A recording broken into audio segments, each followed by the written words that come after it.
Portugal já sabia da existência do Brasil antes de 1500? Desde sempre aprendemos que o Brasil foi conquistado pelos portugueses a partir da chegada de Pedro Álvares Cabral, que teria descoberto o Brasil em 1500 por acaso.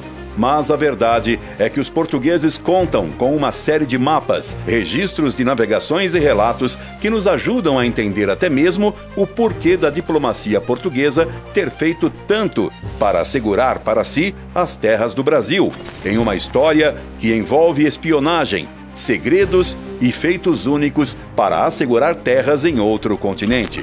No vídeo de hoje, vamos descobrir e nos aprofundar nos indícios do conhecimento do Brasil de antes de 1500 e como podemos encontrar tudo isso de forma palpável, não só nas cartas de navegação portuguesas, mas nos indícios mais evidentes e polêmicos da história.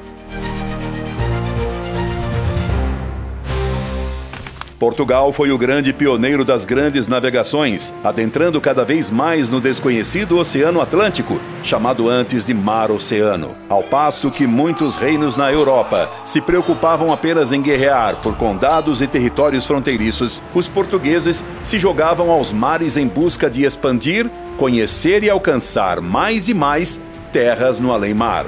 Mas uma característica essencial por trás dessa expansão é o grande secretismo envolto nas expedições portuguesas. Quando imaginamos o mapa do mundo no século XVI, lembramos imediatamente da divisão do Tratado de Tordesilhas, com cada país ibérico recebendo a sua metade e navegando por ela. Mas a realidade da expansão portuguesa antes de Tordesilhas era de segredos de Estado e de uma verdadeira concorrência com Castela, que muitas vezes gerava até mesmo guerras. Um dos pontos de discordância entre ambos os reinos era a presença nas Ilhas Canárias, que foram amplamente disputadas. Afonso IV de Portugal chegou até mesmo a protestar ao Papa, mas as ilhas acabaram sob o comando da Coroa de Castela. Assim, ao passo que os portugueses exploravam o ouro da Guiné, tinham sempre que passar nas proximidades de um território espanhol para transportar a mercadoria. E o avanço da empreitada portuguesa na busca da circunnavegação da África fez com que o secretismo estivesse sempre presente em todos os movimentos expansionistas de Portugal. Manuel Rosa, em seu livro 1494, Dom João II e o Segredo do Brasil, traz o relato de Fernão de Magalhães, que teria relatado à corte castelhana que os portugueses guardavam com muito secretismo em sua tesouraria um grandioso mapa do mundo, que só os mais ilustres navegadores e o próprio rei têm acesso. E de acordo com os relatos de Jerônimo Munzer, a cada nova viagem, sempre que um navegador português chegava ainda mais longe, esse mapa era atualizado, sendo lindamente pintado e tendo um diâmetro de 14 palmos, ou seja, em torno de 3 metros. O mapa era um segredo de Estado e divulgá-lo era equiparado ao crime de traição. Essa política de secretismo explica, por exemplo, por que não há registros portugueses explícitos sobre o Brasil antes de 1500, apesar das evidências indiretas. A ausência documental é, paradoxalmente, uma prova de sigilo, não da ignorância. No entanto, antes de 1500, sinais cartográficos, crônicas e relatos náuticos já apontavam para a existência de terras a oeste do Atlântico. O mapa de Zuane Pesigano, de origem veneziana, retrata 4 ilhas dispostas a oeste dos Açores, sendo a maior delas chamada Antília. Também conhecida como Ilha das 7 Cidades, Antília aparece com formas, proporções e uma localização no oceano que, se comparadas com os mapas modernos, coincidem com a faixa atlântica que corresponde ao Caribe Ocidental ou às costas da América do Norte. A nomenclatura Antília, inclusive, sobreviveu no tempo. Mais do que um erro de cartógrafo ou uma lenda medieval, Antília refletia o conhecimento náutico acumulado por marinheiros que, desde o final do século XIV, se lançavam em expedições exploratórias não documentadas oficialmente. É importante lembrar que o comércio atlântico já existia de forma embrionária, especialmente entre ilhas como Madeira, Canárias e Açores. E é justamente nessa lógica de expansão marítima que aparecem essas representações espontâneas de massas de terra além mar. Os portugueses, sendo os primeiros a ter conhecimento do Mar dos Sargassos, podem ter também ido ao continente americano muito antes de Colombo. Isso tanto pelo conhecimento das correntes de vento do Mar dos Sargassos, como por cargas d'água, tempestades em alto mar que desviavam as embarcações portuguesas que navegavam pelas águas oceânicas. E o que torna o mapa de Pisigano ainda mais significativo é que ele foi produzido em 1424, ou seja, 76 anos antes de Cabral descobrir oficialmente o Brasil e 68 anos antes da viagem de Colombo. A circulação desse tipo de documento entre navegadores ibéricos é atestada por registros da cartografia náutica medieval. Mapas não eram peças públicas, mas instrumentos militares e diplomáticos de alto valor estratégico. Sabê-los interpretar e ocultar era uma vantagem. Essa hipótese é reforçada por crônicas como as do viajante e escriba tcheco Václav Sasek de Birkov, que relatou uma expedição portuguesa por volta de 1466 em direção ao Ocidente. Apenas uma embarcação retornou, não com ouro nem especiarias, mas com certeza geográfica. Havia terras além do mar. A fronteira do mundo não terminava no horizonte atlântico, como tantos ainda acreditavam.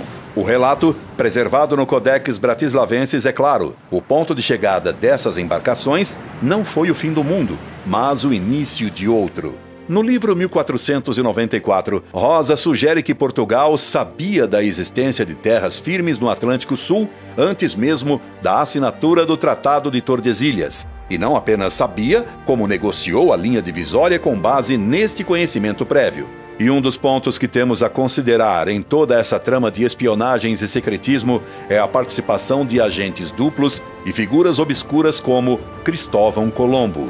A presença por décadas de Cristóvão Colombo em Lisboa e na Ilha da Madeira, antes de oferecer seu projeto aos reis católicos, levanta suspeitas. Segundo o frade Bartolomé de Las Casas, em seus escritos, Colombo teve acesso a informações privilegiadas quando passou pela corte portuguesa, e isso é amplamente sabido, já que ele se usou das correntes marítimas das Ilhas Canárias para inflar suas velas em direção ao Novo Mundo.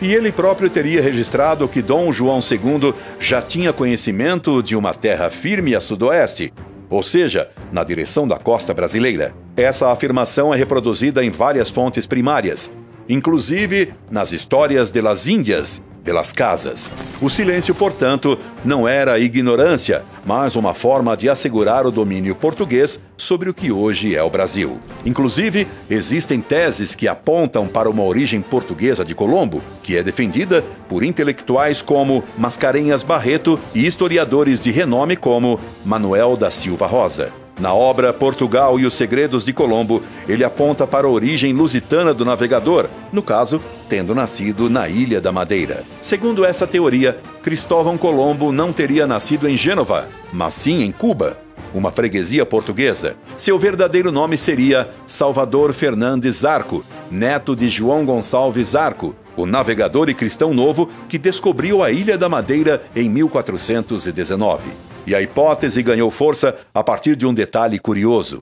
Colombo teria batizado cerca de 40 locais no Novo Mundo com nomes tipicamente portugueses, incluindo a maior ilha da região, que ele chamou de Cuba. Coincidência ou pista deixada por alguém com raízes lusitanas?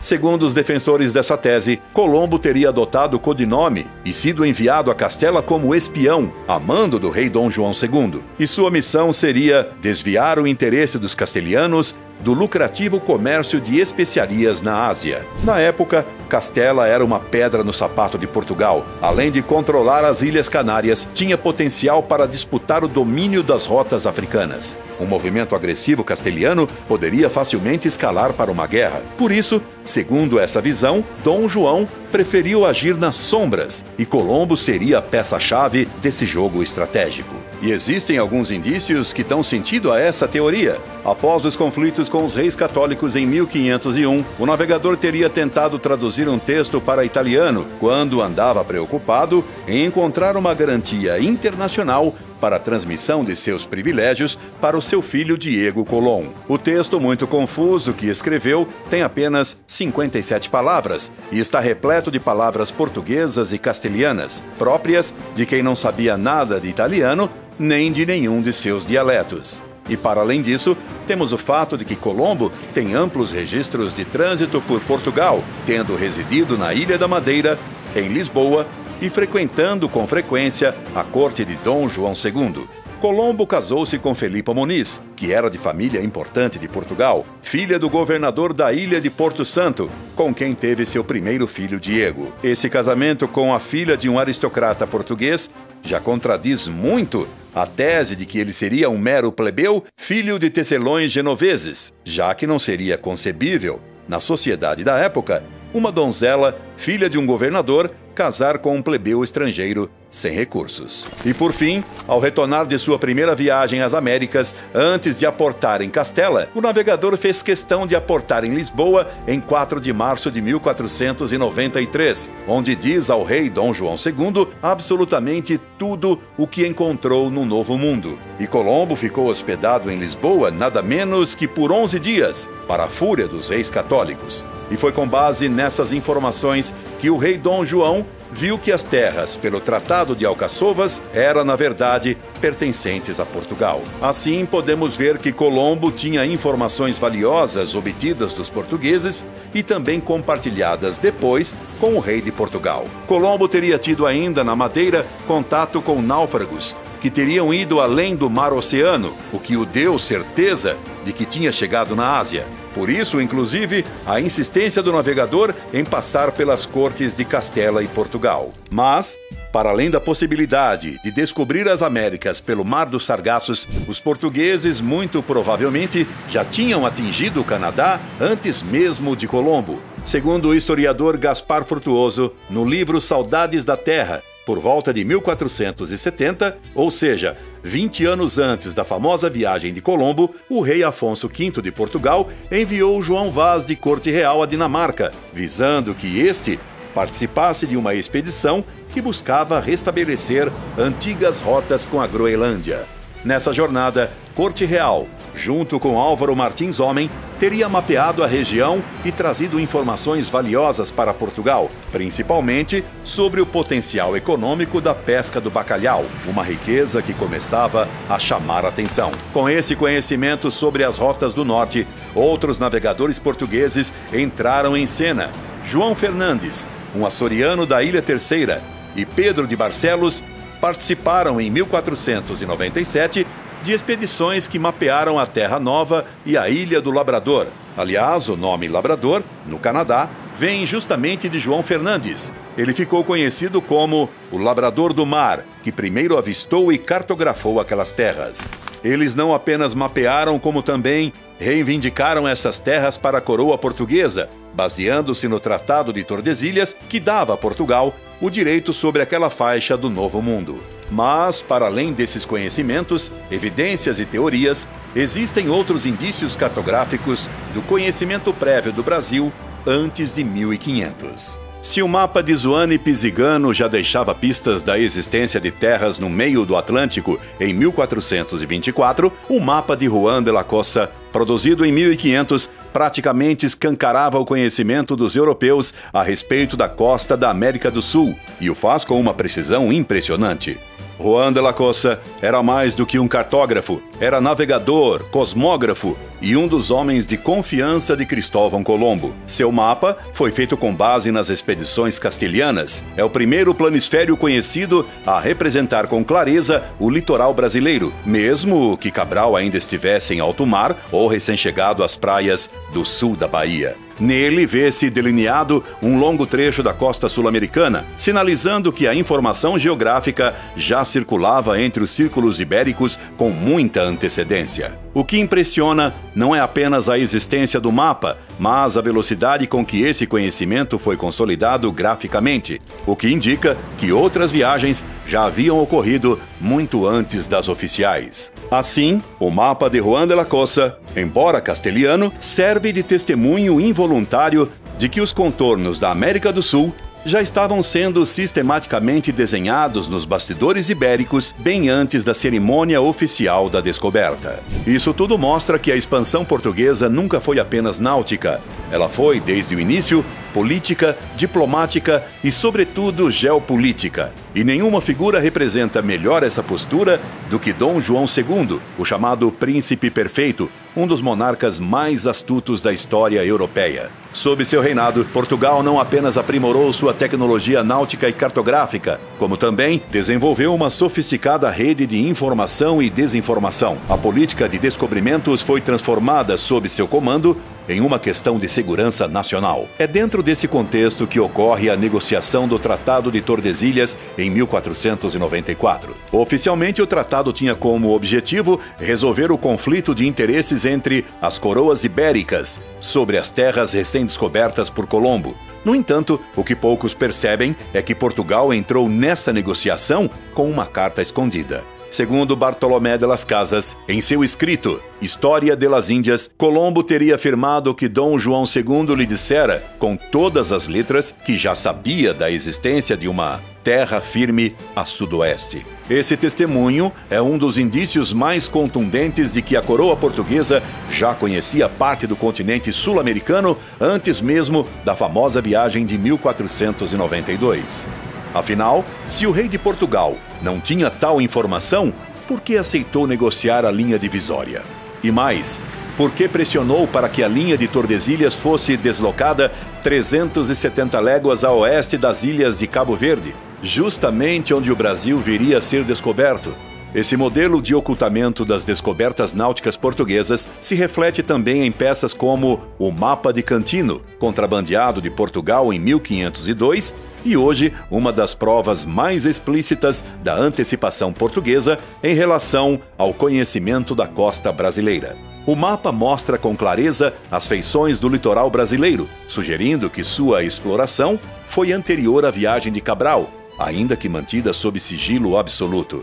O Tratado de Tordesilhas, portanto, foi uma jogada maquinada por Dom João II para garantir que as terras brasileiras ficassem legalmente sob o domínio português antes que fossem publicamente reclamadas por Castela. Enquanto Colombo era celebrado nos salões castelhanos, Portugal já havia garantido por tratado uma parte de um novo mundo, que oficialmente ainda não existia. Além das negociações e conhecimentos prévios antes de Tordesilhas, possivelmente um outro português chegou ao Brasil antes de Cabral, e seu nome era Duarte Pacheco Pereira, autor do Tratado Esmeraldo de Cito Orbis, redigido entre 1505 e 1508, Pacheco Pereira foi um dos primeiros europeus a registrar observações científicas rigorosas sobre ventos, correntes, marés e coordenadas geográficas do Atlântico Sul. Seus cálculos sobre a linha do Equador, com uma baixíssima margem de erro, colocam-no muito à frente do seu tempo em termos de precisão astronômica e domínio da latitude. Ainda existem menções que sugerem fortemente que Pacheco esteve em terras do Novo Mundo em 1498, 2 anos antes de Cabral. Embora o manuscrito não mencione explicitamente Brasil ou América, a descrição da vegetação, da extensão costeira, da abundância de água doce e da posição geográfica coincide de forma inquietante com o litoral nordestino. Essa hipótese é reforçada por Francisco Contente Domingues, professor e historiador da Universidade de Lisboa.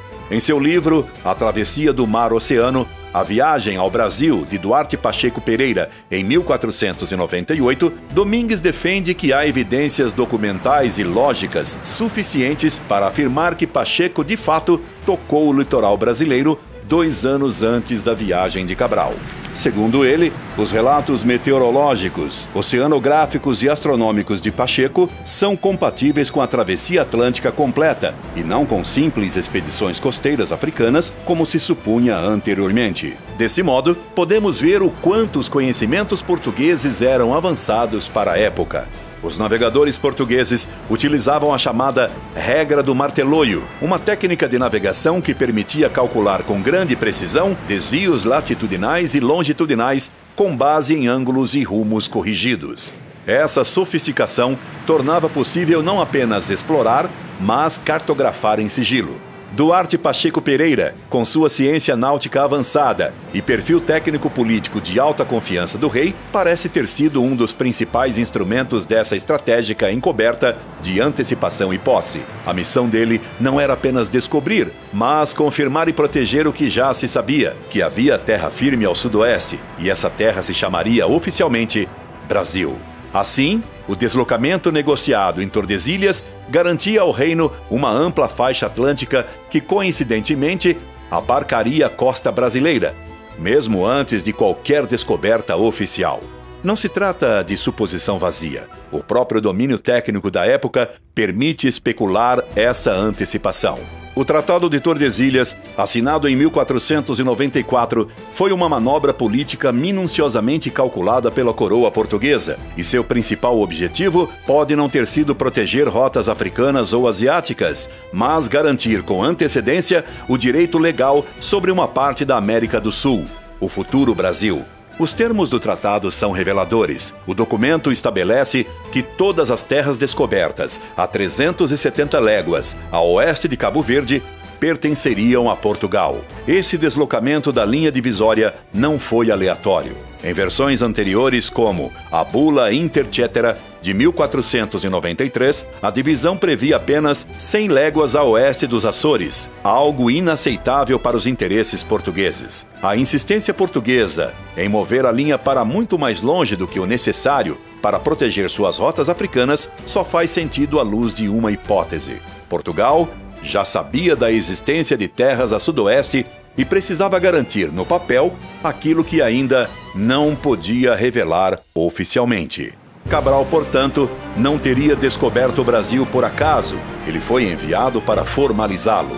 Quando Pedro Álvares Cabral ancorou em Porto Seguro, em abril de 1500, não estava abrindo uma nova fronteira, mas consumando uma conquista que já havia sido selada anos antes em Tordesilhas. E os portugueses não estavam descobrindo o Brasil por um acaso de um mau tempo. Estavam, na verdade, consolidando uma série de conhecimentos adquiridos em longos anos de navegação, espionagem, estudos e mapeamentos que garantiriam que o Brasil restasse sob o domínio lusitano. Algo que mudaria completamente o destino e história dessa parte da América do Sul, herdeira do legado lusitano. E você? Conhecia todos esses detalhes? O que mais te surpreendeu? Então já deixe agora mesmo o seu comentário para fortalecer o nosso trabalho. E aproveita e já se inscreve agora mesmo aqui no canal.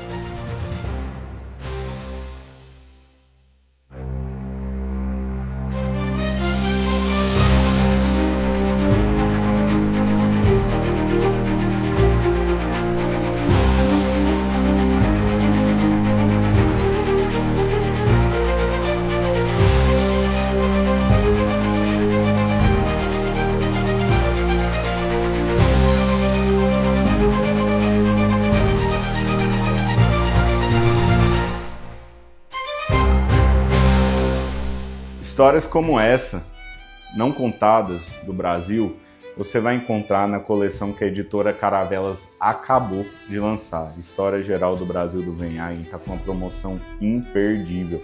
50% de desconto até dia 23 de setembro, frete grátis, e para melhorar você ganha um curso de bônus. Então aproveite, essa também é uma forma de você estar financiando o nosso trabalho. O link vai estar na descrição desse vídeo.